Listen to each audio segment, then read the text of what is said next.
Bonjour à tous et soyez les bienvenus sur cette vidéo de nouveaux tutos couture pour apprendre à réaliser ensemble la jupe soleil.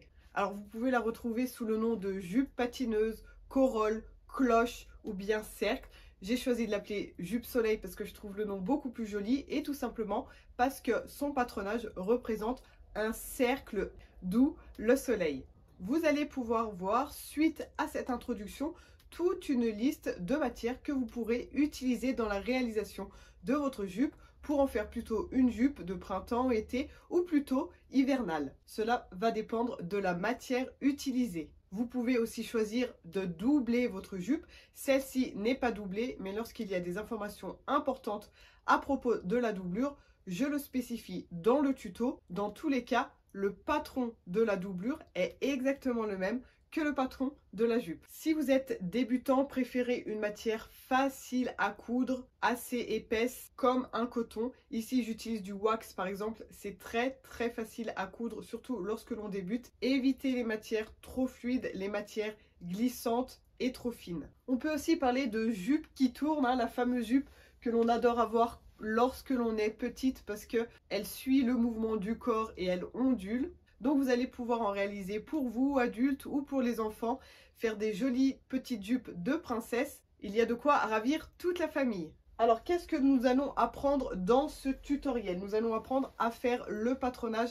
Le patron a ses propres mesures en fonction de son tour de taille et de la longueur de jupe désirée. Attention, il s'agit ici d'une jupe très ajustée, c'est-à-dire que ici au niveau de la ceinture, ça fait vraiment la taille du tour de taille. Il n'y a pas d'élastique, il n'y a pas de pli comme on peut trouver souvent sur des tutos de ce genre. Ici, on est vraiment dans du sur-mesure, du haute couture et vraiment le but est de faire sa jupe ajustée au moyen de calculs mathématiques. Il n'y a rien de bien difficile, il faut juste appliquer les calculs.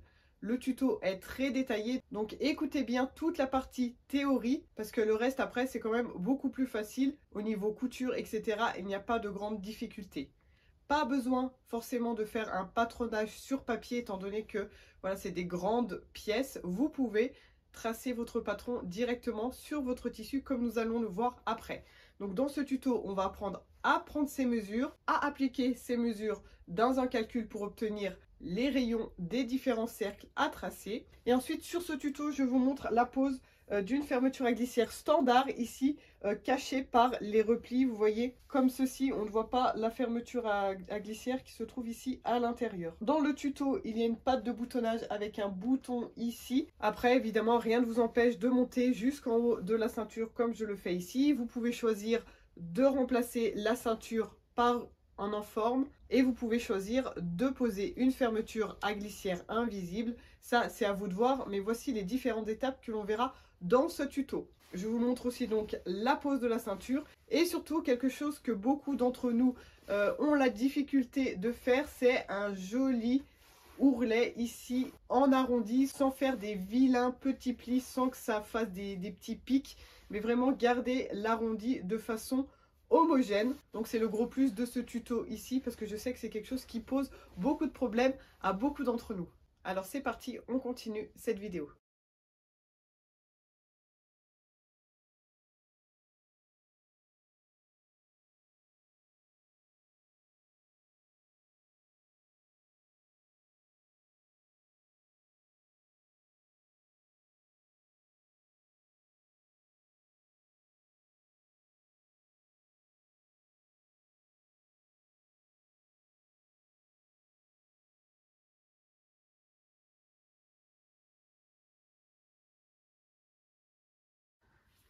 Voilà, alors là je vais vous expliquer au niveau du tissu comment est-ce qu'on calcule la quantité de tissu dont on a besoin. Alors tout d'abord, tout va dépendre si vous faites une jupe courte ou longue, bien évidemment.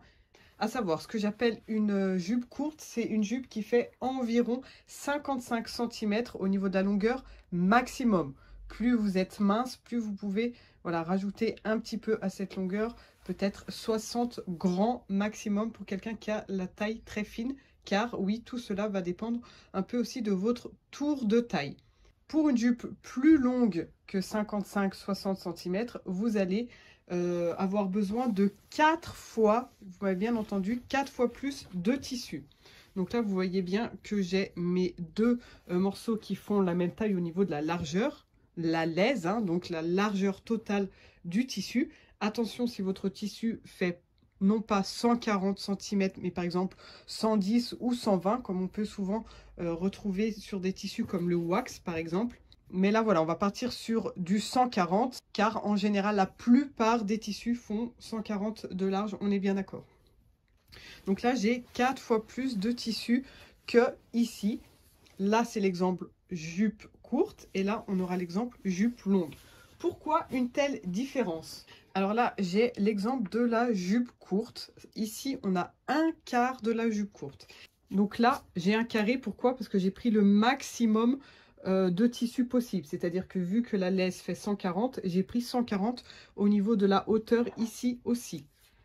Donc là, c'est pour une jupe hein, qui fait au maximum 55 voire 60 selon le tour de taille de la personne.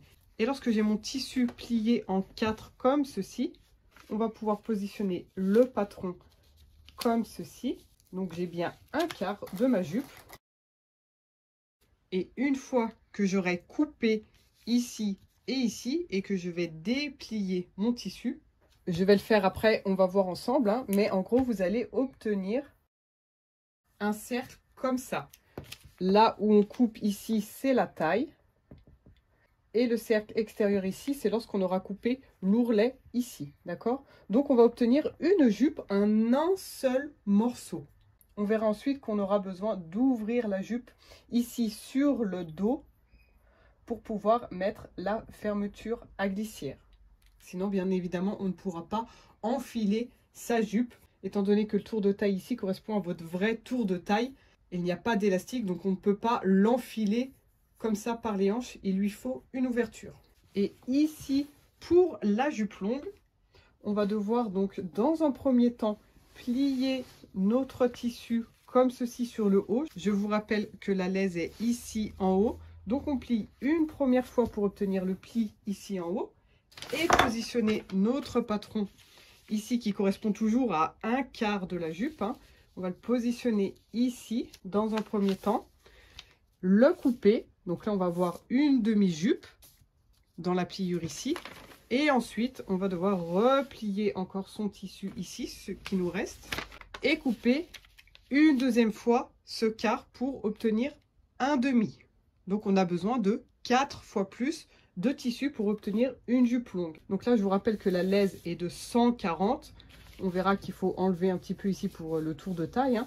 Mais du coup, votre jupe longue va pouvoir faire tout de même entre 1,25 m à 1,30 m de longueur. Donc là, il faut vraiment avoir des grandes jambes hein, pour pouvoir utiliser toute la largeur de votre jupe ici. Mais voilà, au moins, ça vous permet de faire une jupe plus longue que les 55-60 cm maximum de la jupe courte. Donc là, j'en reviens à mon tableau. Et donc, on n'a pas une jupe obtenue en un seul cercle, mais on a deux demi-cercles. Ici, un premier cercle avec ici la pliure. Hein. Vous vous souvenez qu'on avait notre tissu plié une première fois. Pliure. Donc là, ça peut correspondre par exemple à notre devant. Et on coupe une autre fois cette même pièce de la même façon. Donc cette fois, ma pliure se trouve ici. Et là, on obtient par exemple notre dos. Alors après, ça n'a pas d'importance. Le devant peut être là, le dos ici. Ça peut dépendre en fonction des imprimés. Si vous avez voilà, un endroit que vous préférez faire apparaître sur le devant, vous allez pouvoir choisir votre dos et votre devant en fonction de l'imprimé, s'il y en a un. Et donc, une fois qu'on aura assemblé ces deux côtés ici, donc là, on est d'accord, c'est nos coutures côtés, donc droite et gauche. Et là, tant qu'à faire, on va mettre la fermeture à glissière ici sur un des côtés. Ça nous évite d'ouvrir le dos ici encore une fois et d'avoir 3 coutures. Après, rien ne vous empêche de couper ici milieu dos pour mettre votre fermeture éclair ici au milieu dos. Mais vous aurez quand même des coutures sur les côtés. Ça, c'est indispensable. On ne peut pas mettre le dos ici, par exemple. Sinon, on aura le devant ici et on va se retrouver avec une couture en plein milieu du ventre. C'est quand même dommage. Donc voilà, on est d'accord qu'ici, on a bien la version de la jupe courte. Et ici, la version de la jupe longue. Donc là, je vais vous mettre à l'écran toutes les explications pour définir le métrage de votre jupe. Pour cela, il faut connaître votre tour de taille et la longueur de jupe désirée. Et en fonction de ces deux mesures, vous allez pouvoir avoir le métrage exact qu'il faut acheter pour réaliser votre jupe, longue ou courte.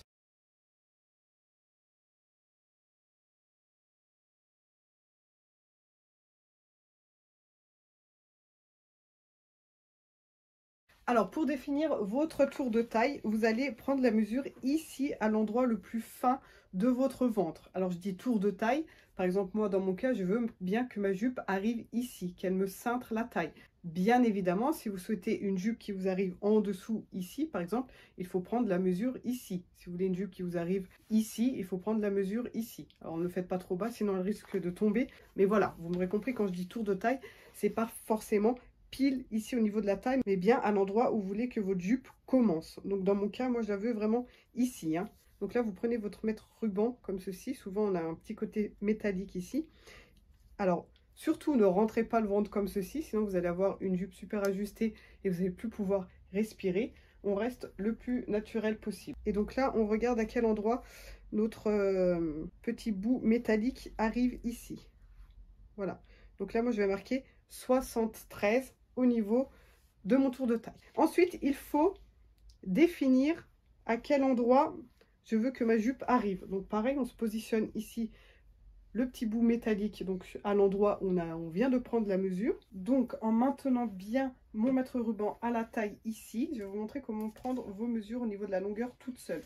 Moi je le fais tout le temps, donc ce que je fais c'est que je marche avec mon pied ici sur le mètre ruban jusqu'à ce qu'il soit tendu. Vous voyez que là il est tout mou, et voilà, je bouge mon pied jusqu'à ce qu'il soit bien tendu. Et là j'ai plus qu'à regarder à quel endroit je veux que ma jupe arrive. Donc tant qu'il est bien tendu ici en bas et qu'on plaque la main ici sur la cuisse ou ailleurs, on peut se permettre, voilà, de relâcher ici et de regarder, de se baisser ici pour regarder à quel endroit on veut notre jupe. Donc là par exemple, moi mon genou ici est à environ 52. Je me rappelle que la courte, j'avais fait une quarantaine de centimètres, assez courte ici. Et là je vais faire une jupe longue, mais pas jusqu'au pied. Je vais m'arrêter à mi-cheville, environ ici, à 75 cm. Donc à partir de ces deux mesures, la taille à 73 et la longueur totale de 75, je vais vous montrer un exemple concret en utilisant ces mesures pour définir votre patron et calculer la quantité de tissu dont vous aurez besoin. Alors nous, on connaît notre tour de taille qui correspond à ce cercle ici. On est d'accord. Et là, ça plus ça égale à la même chose qu'ici. Ici, pour notre dos, on va prendre en compte qu'on a 1,5 cm de valeur de couture de part et d'autre ici pour coudre la fermeture à glissière. Donc 3 cm au total. Ici, on a 1 cm de part et d'autre pour les deux coutures côté qui seront assemblées ensemble. Et ici aussi 1,5 de chaque côté pour la fermeture à éclair. Donc 3 plus 2, on a 5 cm en plus à prendre en compte au niveau de la taille. Je vous rappelle que moi j'ai un tour de taille, on a dit, de 73. Cependant, on ne va pas faire 73 plus 3 par exemple ici, 76 et 73 plus ici 5 qui fait 78. Ça serait logique de rajouter bien évidemment les valeurs dont on a besoin pour les coutures. Alors pourquoi je ne rajoute pas les valeurs de couture ici? Tout simplement parce qu'une fois que l'on va couper notre cercle ici, je vais vous montrer sur papier et sur tissu et vous allez voir qu'il y a une différence. Donc là on est d'accord, j'ai la même taille au niveau de mon papier et de mon tissu. Je le plie en 4 comme si on faisait une jupe courte ici. Et là donc je vais couper mon quart de cercle pour obtenir ensuite ma jupe en entière. Et je fais la même chose avec mon tissu.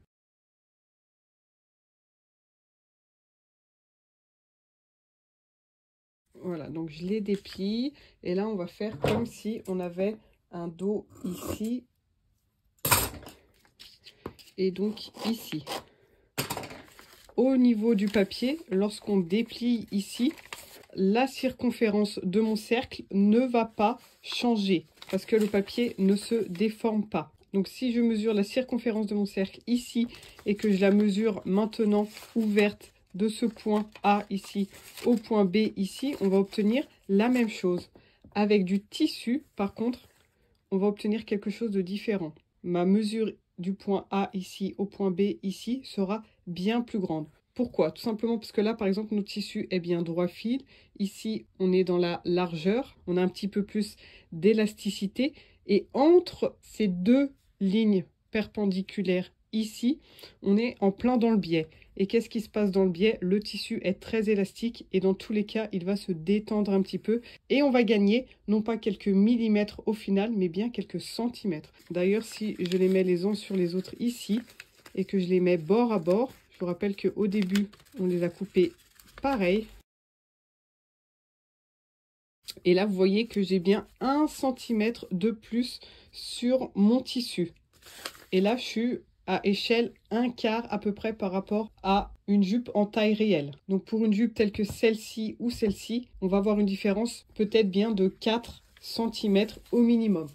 Donc ce que je vous conseille de faire, c'est de prendre votre tour de taille ici, tel qu'il est, sans rajouter de valeur de couture. Il vaut mieux faire une simulation avec des épingles et assembler les côtés ici ou le dos là-haut et voir si c'est trop serré. Si c'est trop serré, on peut recouper nos cercles ici de quelques millimètres. Par contre, si on fait le contraire et qu'on coupe trop ici, on risque de perdre sa jupe. Et là, on ne peut rien faire pour rattraper le coup, à part, du coup, voilà, faire des fronces ou mettre un élastique. Mais pour avoir des fronces ou un élastique, il vaut mieux avoir beaucoup plus grand. Ça ne sert à rien d'avoir 2-3 petites fronces par-ci, par-là. Voilà, le but, c'est d'avoir quelque chose de vraiment à notre taille. Ici, pour la jupe courte que j'avais réalisée en tant que prototype, je n'avais rien rajouté au niveau des valeurs de couture et je me suis retrouvée avec une jupe trop grande à la taille.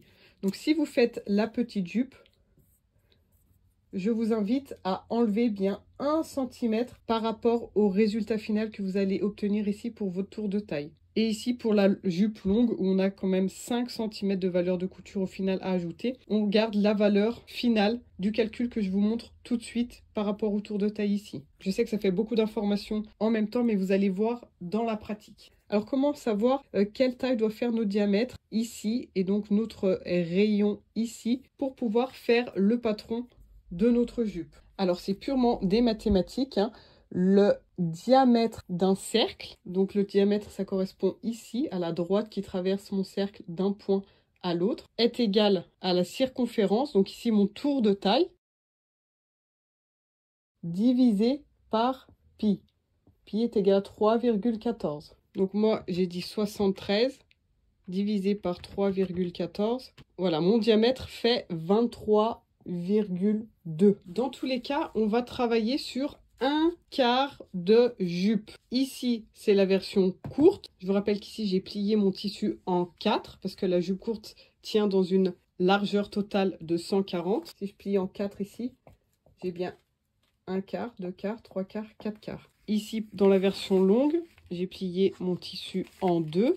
J'ai mon quart ici, donc j'obtiens bien 1/4 plus 1/4 qui fait une demi-jupe. Et encore ici, 1/4 plus 1/4 qui fait un demi. Donc dans tous les cas, on travaille sur des quarts de jupe.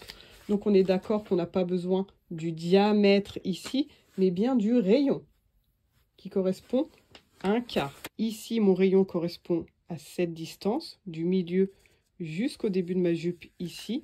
Et pour la jupe longue, il correspond à cette dimension ici. Donc déjà, dans les deux cas ici, c'est la même chose. Donc mon rayon est égal à mon diamètre, je peux appeler D, hein, divisé par 2. Je vous rappelle qu'on a 23,2 au niveau du diamètre, divisé par 2. Mon rayon égale à 11,6. Donc si vous faites la jupe longue, qui nécessite quand même d'avoir plusieurs coutures ici, hein, j'ai compté 5 au total, gardez cette mesure de 11,6 au niveau du rayon, quitte à avoir besoin de recouper quelques millimètres pour l'agrandir si c'est trop serré. Et pour la jupe courte, alors moi j'avais pris effectivement 11,6 et franchement la jupe est trop longue, elle me tombe un peu sur le bassin. Donc enlevez bien 1 cm voire 1,5 cm. Donc là il faudrait faire un rayon de 10 voire 10,5 cm. Faites-la un peu plus petite pour être sûr qu'elle ne soit pas trop large. Ensuite je vous rappelle ici moi pour ma longueur de jupe, j'ai choisi de la faire de 75 cm. Donc c'est 75 cm, donc dans mon cas c'est 75 cm, c'est à partir d'ici, du haut du jupe jusqu'à l'ourlet, ici. De là jusque là on a 75 cm. Donc après, ou vous tracez votre patron sur du papier, alors ça va utiliser beaucoup de papier, hein, c'est quand même des grandes pièces, ou alors on le trace directement sur le tissu. Dans les deux cas, je vous invite à tracer ces courbes ici, toujours à partir de l'angle droit ici. Donc à partir de cet angle droit ici, je vais mesurer, alors selon le cas, mais moi je parle de la jupe longue, je vais mesurer 11,6, 11,6, 11,6 pour tracer cette courbe. Et ensuite, au niveau de ma ligne d'ourlet, j'ai donc les 11,6 plus les 75, plus je rajoute 2 cm pour faire la finition de l'ourlet ici. Retourner 2 fois de 1 cm. Ça me donne 88,6. Alors après, je peux arrondir à 88,5. Hein. C'est plus simple, c'est pas bien grave si je perds 1 mm par rapport à ma longueur de jupe ici. Et je sais désormais que je dois tracer une première courbe à 11,6 par rapport à mon angle droit et une deuxième courbe à 88,5. Alors bien entendu, pour une jupe courte, on n'aura pas une telle longueur, hein, mais plutôt 40, 45, 50, etc. Là, moi, mes 88,5, je vais devoir le faire plutôt dans ce cas de figure ici, où je vais faire cette étape, non pas une fois sur mon tissu plié en 4, mais 2 fois sur mon tissu plié en 2. Donc, si vous tracez votre patron sur le papier, vous n'avez plus qu'à plier votre tissu de façon à ce que votre patron tienne dessus ici. Donc, dans mon cas, je vais couper cette pièce 2 fois. Ou alors, vous tracez directement sur le tissu. Et c'est ce que moi, je vais faire pour ma jupe à taille réelle. Hein. Je vais tracer le patron directement sur mon tissu.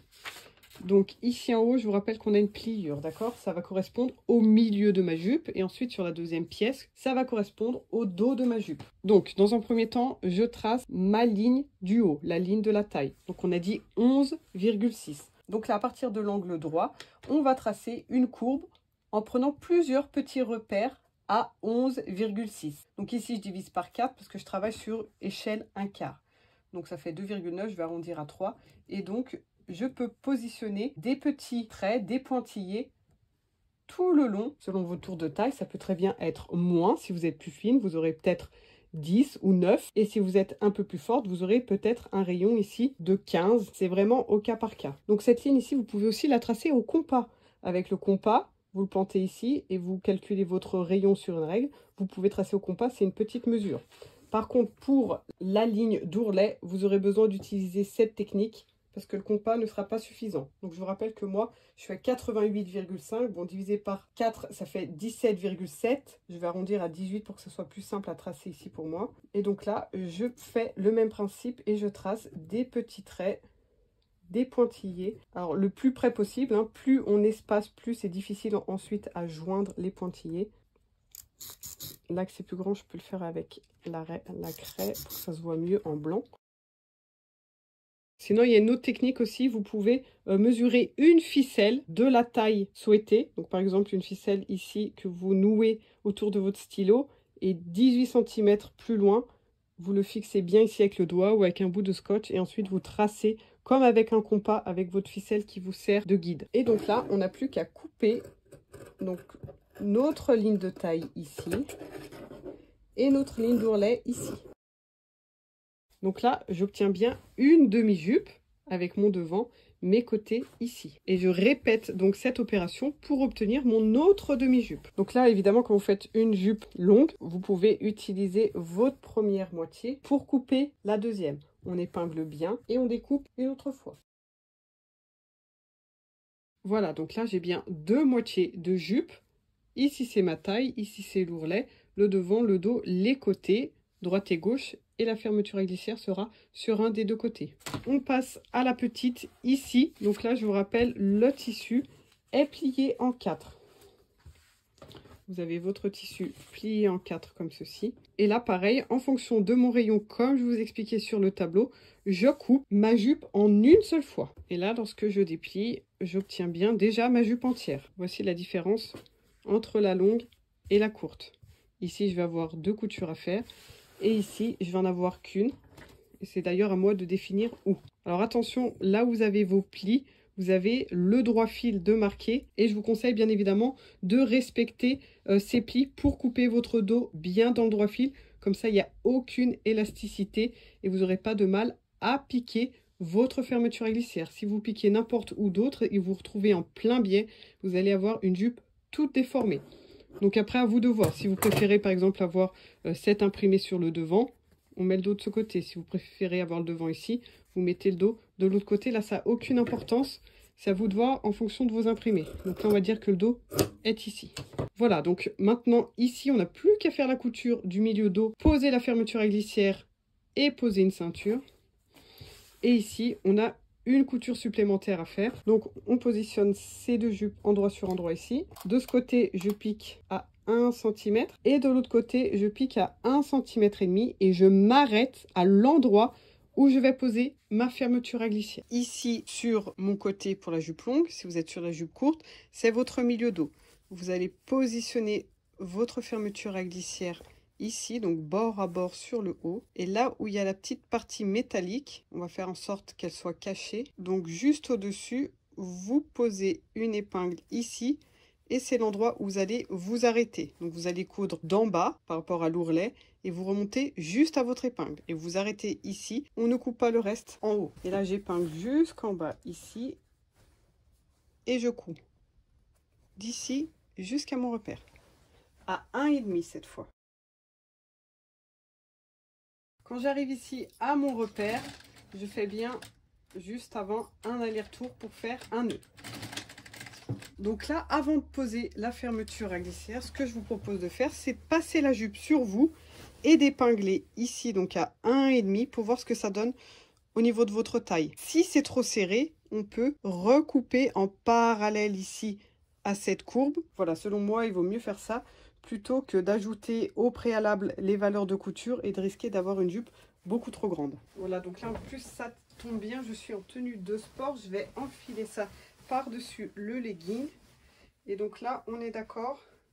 Je me mets bord à bord au niveau de mes tissus ici. Et je mets une petite épingle juste pour fixer à 1,5 du bord. Là où sera la fermeture à glissière. Et vous voyez que je ne suis pas du tout, mais alors pas du tout serrée. Au contraire, il y a même encore quand même de l'aisance. Donc ça, je vous rappelle que c'est censé être sur le côté. Après, il y aura la ceinture, évidemment, qui va apporter une meilleure finition et qui va rendre la taille ici plus rigide et firme. Mais voilà ce que ça donne. Vous voyez que heureusement que j'ai pas rajouté 2 cm à mon calcul initial. Ici, je vous rappelle que j'ai coupé mon rayon à 11,6 sans rien rajouter. Alors qu'on a quand même 5 cm au niveau des valeurs de couture sur la jupe longue en 2 morceaux. Ici, on a la jupe courte. Mon prototype, il y a déjà la ceinture. Et là, c'est pareil. J'avais piqué à 11,6 alors qu'il n'y a que 3 cm de valeur de couture au niveau de la fermeture à glissière derrière, ici. Et vous pouvez voir qu'il y a vraiment de l'aisance. C'est pour cela que je vous conseille, si vous faites la version de la jupe courte, enlevez à votre rayon final un petit centimètre pour éviter vraiment que, vous voyez, votre jupe ne descende trop bas. Voilà, moi, le but, par exemple, c'est pas de la porter ici, mais bien ici à la taille. Donc il y a quand même quelques centimètres ici en trop, on est d'accord. Voilà, donc c'était juste le petit détail, mais très important. Alors là, comme j'avais dit en début de vidéo, si vous faites une jupe doublée, vous faites exactement la même chose dans la doublure. Et ici, on va poser donc la fermeture à glissière, on est d'accord, ici au niveau de l'ouverture, sur le tissu principal, le tissu extérieur.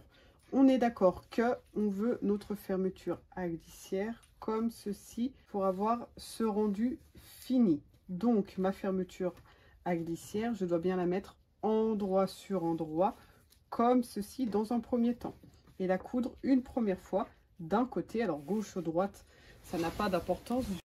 C'est-à-dire on ne pique pas comme ça, hein. On n'a pas la fermeture à glissière face à nous, mais bien face au tissu.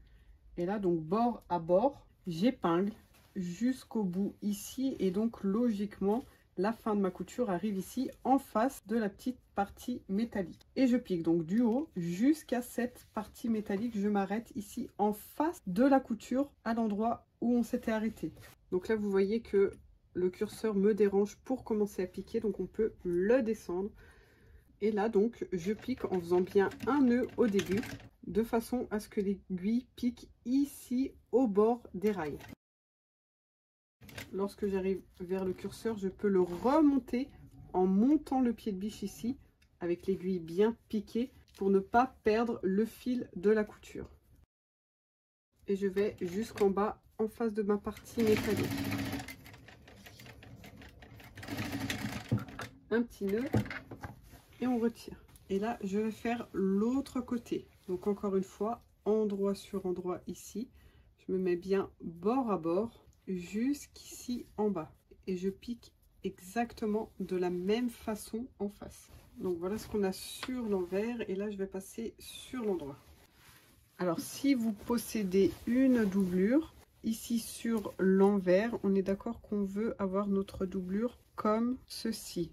Alors, c'est juste un exemple, hein. J'ai pris une chute de tissu. Ici, on a notre couture qui continue vers le bas jusqu'à l'ourlet. Et ici, on a l'ouverture de la fermeture à glissière. Et donc là, on va piquer comme tout à l'heure. Mon résultat final, je veux qu'il soit ainsi. Donc là, je vais bien me mettre comme ceci sur ma fermeture à glissière et piquer exactement comme tout à l'heure. Et ensuite, c'est au tour de l'autre côté, ici, de se mettre bord à bord et de piquer de ce côté. Au final, vous allez bien vous retrouver avec votre doublure comme ceci.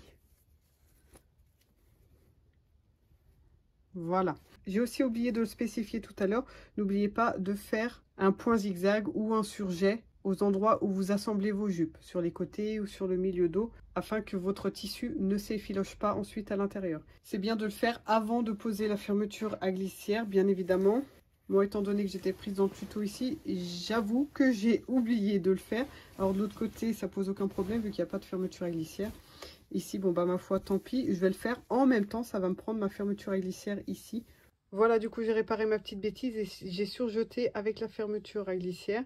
Évitez tout de même de faire comme moi, d'accord? Faites-le bien avant, mais ça fonctionne quand même, sachez-le. Et si vous doublez par contre votre jupe, sachez que vous n'êtes pas obligé de faire cette finition. La doublure est censée justement protéger les coutures à l'intérieur par rapport au frottement du corps, etc. Mais c'est vrai que c'est toujours agréable d'avoir un travail vraiment très propre à l'intérieur. Donc là, on va se mettre sur l'endroit et vous pouvez vous aider d'une Jeannette, comme ici, cette mini table à repasser pour faire l'étape suivante. Donc voici comment c'est ici au niveau de l'extérieur, d'accord? Ici sur le haut, c'est nickel, j'ai bien ma valeur de couture ici d'un bon centimètre où je vais pouvoir mettre ma ceinture pour faire la finition. Et ici, on voit que la fermeture est très visible. Nous, on veut la cacher. Donc, ce qu'on va faire, c'est ici dans le prolongement de notre nœud, là où on s'est arrêté au niveau de la couture, juste avant de poser la fermeture à glissière, on va former un pli dans la continuité ici, qui va aller jusqu'au bout. Et le but, c'est que ce pli ici prenne la moitié de la fermeture à glissière. Et on va passer le fer à repasser.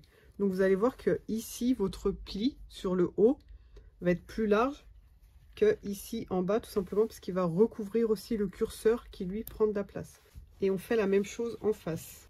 Alors vous pouvez faire l'un après l'autre, mais c'est vrai que le fait de faire les deux en même temps, si vous y arrivez, hein, et selon votre tissu, s'il est plus ou moins facile à manier, vous allez pouvoir avoir quelque chose de plus équilibré entre la droite et la gauche. Et on repasse donc ce fameux pli ici. Donc avec du coton, évidemment, c'est très simple. Après, si vous êtes sur des matières plus délicates, ça peut être plus judicieux de mettre une fermeture à glissière invisible. Mais ça, c'est une autre histoire. Et une fois qu'on a bien marqué nos plis ici, on va faire une surpiqûre tout autour ici. Donc je vais partir en haut à gauche. Une fois que j'arrive ici, je tourne mon ouvrage pour piquer ici. Je vous rappelle que la partie métallique est juste au-dessus, donc on va piquer bien en dessous pour pas casser l'aiguille. Et ensuite, je remonte sur la droite. Donc là, vous pouvez fixer sur le haut ici avec une pince, même plusieurs pinces, une de chaque côté pour être sûr voilà, que ça bouge pas au moment où vous allez faire votre surpiqûre. Et il va falloir là aussi descendre et monter le curseur hein, pour pas qu'il nous gêne. Et là aussi, si besoin, pour éviter que ça s'ouvre trop, on peut mettre des épingles et bien les enlever au fur et à mesure qu'on coud. Donc là, je vais garder mon pied de biche à fermeture à glissière pour piquer le plus près possible des rails. Alors pour le haut, ici, étant donné qu'on a le curseur qui prend de la place, on peut partir un peu en diagonale comme ça. Pas commencer trop au bord, sinon le curseur, une fois qu'il va remonter, va ouvrir trop le tissu et va être trop visible. Donc en haut, je commence à piquer à 1 cm. Et bien 1 cm en dessous de la partie métallique ici, je me rapproche des rails. Voilà, et là je pique plus près des rails parallèlement. Je peux remonter le curseur.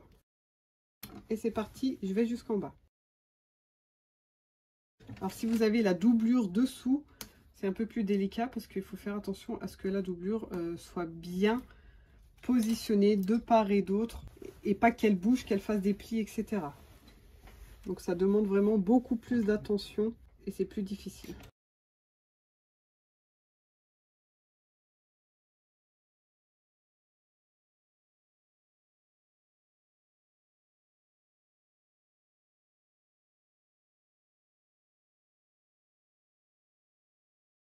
Voilà ce que ça donne donc au niveau de la finition.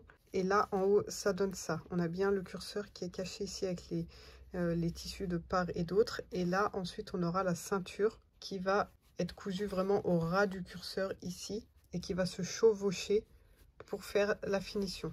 J'espère que vous appréciez cette vidéo et toutes les informations que vous allez pouvoir glaner ici à l'intérieur et qui vont pouvoir vous servir dans plein d'autres projets. Si vous n'êtes pas encore abonné à ma chaîne, n'hésitez pas à le faire. Cliquez bien sur le petit bouton rouge s'abonner et cliquez aussi sur la cloche pour activer les notifications et recevoir une alerte lors de la prochaine sortie de tutoriel. Allez aussi faire un tour sur ma chaîne et regardez tous les autres tutos couture que je propose. Un petit like, ça fait toujours plaisir et ça m'encourage dans mon travail. Je vous invite aussi à rejoindre la communauté des irrésistibles sur le groupe Facebook La Couture Créative avec Iris. Vous pourrez là-bas partager toutes vos créations réalisées à partir de mes tutos, dont votre jupe soleil que j'ai très envie de voir. Et ce groupe permet aussi de s'inspirer au travers des créations des autres. Ça donne plein d'idées au niveau matière, assortiment de couleurs, idées de personnalisation, etc. Et moi, je vous retrouve avec la suite et fin du tutoriel. Voilà, alors maintenant, on va pouvoir poser notre ceinture au niveau de la taille pour faire notre finition ici en haut. Donc si vous avez la doublure à l'intérieur, votre doublure doit être cousue ici avec une couture de maintien ensemble avec le tissu principal pour que les deux tissus soient bien pris ensemble et ne bougent pas. Et ensuite, vous allez pouvoir poser la ceinture comme je vais le faire ici sur mon tissu principal, sauf que vous, si vous avez la doublure, vous aurez juste 2 couches de tissu, mais c'est exactement la même chose.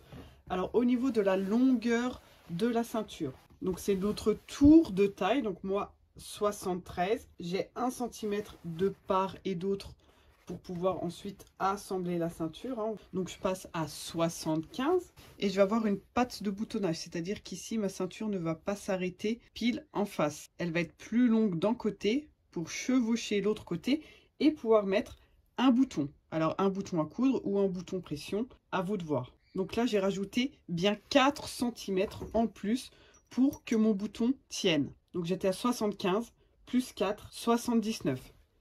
Attention de bien vérifier le tour de taille ici sur votre jupe. Vous vous rappelez que étant donné qu'on a coupé en arrondi, qu'on est dans le biais, etc., il y a toujours un petit risque. Donc l'idéal est de mesurer toute la circonférence ici au niveau du tour de taille et d'utiliser cette mesure pour calculer votre ceinture. J'ai thermocollé ma ceinture. Alors là, il y a différents types de thermocollants que vous pouvez utiliser. Il existe des bandes déjà découpées, pré-découpées que vous pouvez utiliser. Ici, j'utilise du H250. Je trouve que ça se prête très bien pour la ceinture. Vous pouvez choisir de thermocoller juste l'intérieur de votre ceinture, donc en enlevant 1 cm sur le haut, le bas et les côtés pour éviter des surépaisseurs. Moi personnellement je trouve que c'est pas un thermocollant trop rigide et on peut se permettre de le laisser sur les valeurs de couture. Donc là on va préformer notre ceinture ainsi pour la plier déjà en deux pour qu'elle ait déjà sa forme finale lorsqu'elle sera poser sur la jupe, c'est-à-dire à double comme ceci. Au niveau de la hauteur ici, moi j'ai 10 cm en tout. On enlève 1 cm sur le haut et le bas qui correspondent aux valeurs de couture. Il me reste 8 et une fois plié en deux, j'ai donc 4 ici pour pouvoir bien mettre le bouton. Cela va dépendre surtout du bouton utilisé hein, pour qu'il y ait la place. Si vous avez un petit bouton, il vaut mieux faire une ceinture un peu plus fine. Si vous avez un gros bouton, il va falloir augmenter la hauteur de votre ceinture. Donc une fois plié en deux comme ceci, on va pouvoir plier aussi à 1 cm ici, mais juste d'un seul côté de la ceinture. Pas besoin de faire les deux. On va faire le côté de la ceinture qui va apparaître sur l'endroit de la jupe au final. Donc si il y a des motifs spéciaux sur votre ceinture, faites cette opération sur la partie de la ceinture qui sera visible. Par exemple ici, cette partie sera visible à l'extérieur et celle-ci sera à l'intérieur de la jupe. Voilà, donc je marque bien ce pli ici à 1 cm. Donc logiquement, on a 1 cm de visible ici au niveau du dos de la ceinture. Maintenant, je prends ma jupe et je vais mettre sur l'envers. Et donc là, je vais prendre la partie de la ceinture qui n'a pas été repliée. Et là, je vais donc épingler ma ceinture tout le long. Alors ici, attention, bien évidemment, je ne me mets pas bord à bord, sinon il ne me restera plus de valeur de couture ici pour faire la finition. Donc ici, je laisse dépasser de 1 cm ma ceinture par rapport à la fermeture à glissière. Et là, donc, je vais épingler ma ceinture tout autour de ma jupe. On est d'accord, on est à l'intérieur de la jupe ici. Hein, vous voyez la finition de ma fermeture à glissière ici. Voilà, et là quand j'arrive au bout, il doit me rester 5 cm qui dépassent. 1 cm de valeur de couture pour faire la finition, plus 4 cm ici pour pouvoir mettre le bouton. Et là, donc, je vais piquer à 1 cm de ma fermeture à glissière d'un côté jusque de l'autre côté. Donc maintenant, on va fermer les extrémités ici, que ce soit du côté où on est contre la fermeture à glissière ou de l'autre côté où on a la patte de boutonnage. On va se mettre comme ça, endroit sur endroit, et on va fermer ici le côté. Donc à 1 cm, on pique ici, et la même chose de l'autre côté, comme ceci. Donc là, on est obligé de déplier le pli qu'on a provisoirement fait au fer juste pour coudre et fermer ici. Il faut bien dénouer au début à la fin. Là, avant de retourner, je peux couper comme ceci pour dégarnir les angles droits ici en haut. Et donc, je peux retourner ma ceinture comme ceci sur l'endroit. Pareil de l'autre côté. Voilà, donc ça, c'est l'endroit. Pousse bien dans les angles pour avoir un angle droit. Donc ça, c'est l'intérieur, d'accord? Et donc là, on va se mettre sur l'endroit de notre jupe. Donc là, je rentre mes valeurs de couture à l'intérieur. Je vais pouvoir épingler tout le long. Et le but, c'est que mon pli ici vienne pile sur la couture précédente. Et là, on va avoir vraiment une ceinture parfaite et régulière. Donc là, on épingle tout le tour. Et du côté où on s'est arrêté en face de la fermeture à glissière, ça donne ça. Pareil, on met bien ces valeurs de couture ici vers le haut, à l'intérieur. On replie notre ceinture comme ceci et on épingle de la même façon.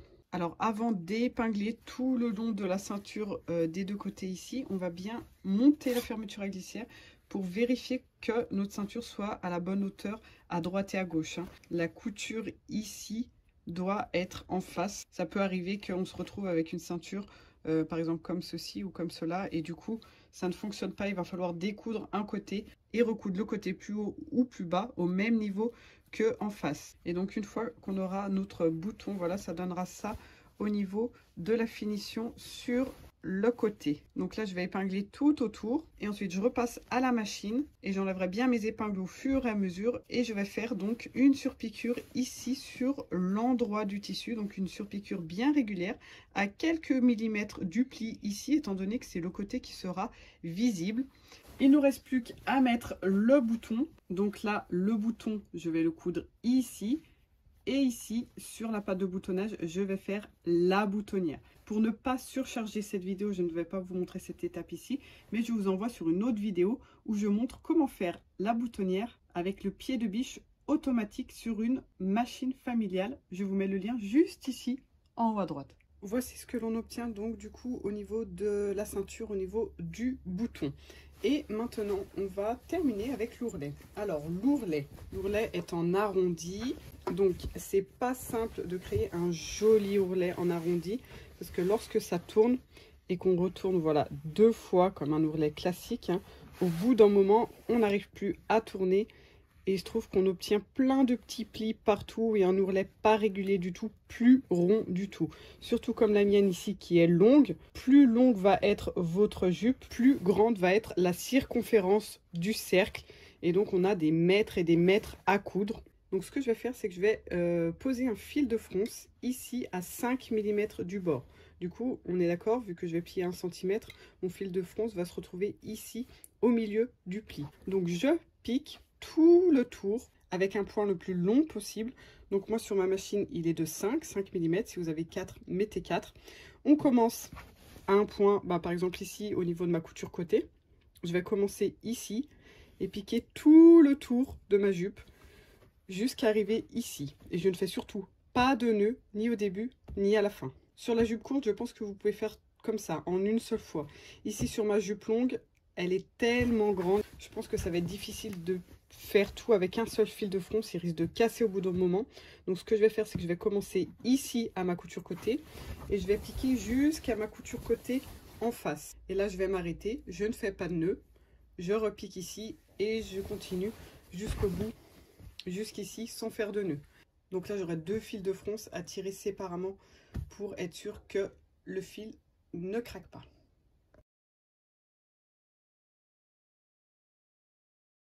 Donc là, j'arrive à ma première couture côté et je recommence juste après. Et là, quand j'arrive à ma première couture côté, d'où je suis partie, donc je ne fais pas de nœud et je laisse bien 20 cm de fil pour pouvoir tirer dessus ensuite. Et donc là, je vais tirer sur mon fil de fronce. Donc là, ça va être un peu long parce que la jupe est longue, hein. Donc là, on peut tirer un peu sur la droite et ensuite un peu sur la gauche de l'autre côté pour éviter que le fil ne craque. On y va tout doucement. Alors le but c'est pas de froncer énormément, vous l'aurez compris, le but c'est juste d'aider le tissu à se retourner. Voilà, le but c'est que je puisse faire ça facilement sans aucun pli. Donc on tire très légèrement dessus. Là je prends l'autre côté, je tire aussi un peu dessus. Et le but c'est que nos fronces viennent se rencontrer au milieu. Alors après si j'ai trop de fronces, c'est pas du tout un problème, hein. Il suffit de tirer dessus comme ça du côté du fil et ça va ressortir du côté du fil. Donc on va faire ça tout le tour et ensuite on pourra repasser à la table à repasser. Voilà, alors là on est pile au milieu entre mes 2 coutures côté et on voit que le tissu ne tient plus tout droit comme ça, il a tendance à se retourner. Et je vais repasser donc à 1 cm ici mon ourlet. Et l'avantage de commencer par le milieu, c'est que si ça tire trop ici, vous voyez, je tire vers les extérieurs et ça s'enlève tout seul. Étant donné qu'il n'y a pas de nœud au bout, ça se détend vraiment très facilement. Et donc là, je vais aller jusqu'à ma couture côté. Alors si vous avez une jupe courte, vous n'avez qu'une couture milieu dos. Et je vous rappelle que vous pouvez faire tout en une seule fois. C'est ce que j'ai fait pour ma jupe courte. Moi aussi, ça a très bien fonctionné. Mais là, on a vraiment, je dois avoir au moins 3, voire 4 mètres de tissu à retourner. Et vous voyez que là, vraiment, on arrive à obtenir un arrondi vraiment parfait. Et donc, on plie ici où il y a le bord du tissu, hein, à 1 cm. Hop, on replie pile à cet endroit pour obtenir un 2e centimètre. Et là, ça va vraiment tout seul. On a juste à passer le fer à repasser. Voilà, donc là, une fois que mon ourlet est tout marqué, tout plié de partout au niveau de la circonférence de mon cercle, je vais pouvoir piquer ici au bord comme un ourlet classique à quelques millimètres du pli ici. Donc là moi je suis sur du wax, donc ça marque vraiment facilement au fer. J'ai même pas besoin de mettre d'épingle. Évidemment selon la matière que vous allez utiliser, vous allez très certainement avoir besoin de mettre des épingles comme ça tout le long pour fixer votre ourlet. Et on n'oublie pas, comme je viens de faire, de se remettre sur un point plus serré entre 2,5 et 3 et non pas 5 comme pour le fil de fronce.